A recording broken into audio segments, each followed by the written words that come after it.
44 members on 11 nations also.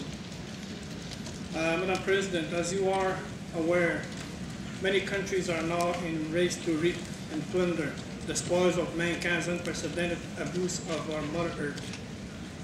Current international dialogue expresses concern as countries are seeking to establish their respective presence in the Arctic region. Much of this dialogue reminds us of our collective history as indigenous people. The climate changes in the Arctic are having far-reaching consequences on the environment, wildlife, fauna, and on the indigenous people of the North. Our elders have always taught us that we are part of our creation, not superior to it. Respect and treatment with respect for all things and all beings is held with high regards. It would seem that there is no code of conduct. There is a responsibility here for the indigenous peoples of the world to call upon the United Nations to assume its role as protector of those that are less capable of being heard and listened to. It is not acceptable that Canada and Quebec content themselves with short-term benefit agreements that draws attention away from the long-term negative impacts of massive development projects.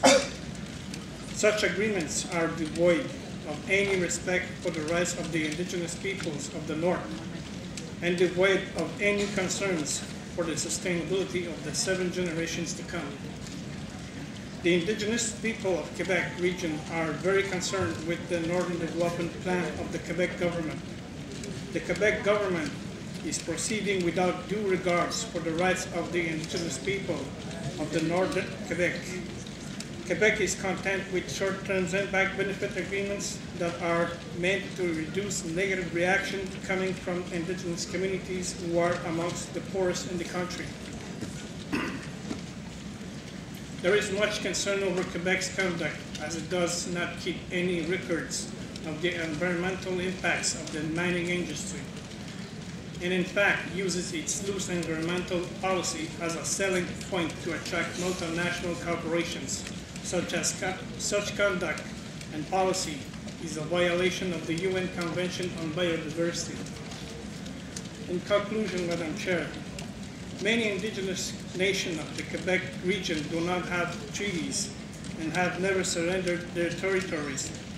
According to Article 26 of the United Nations Declaration on the Rights of Indigenous Peoples, governments must recognize these and act accordingly as stipulated in 26.3 of the Declaration.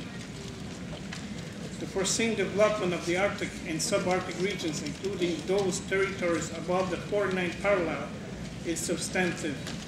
This development will forever change the environment and the relationship the indigenous people of our region have had with their environment.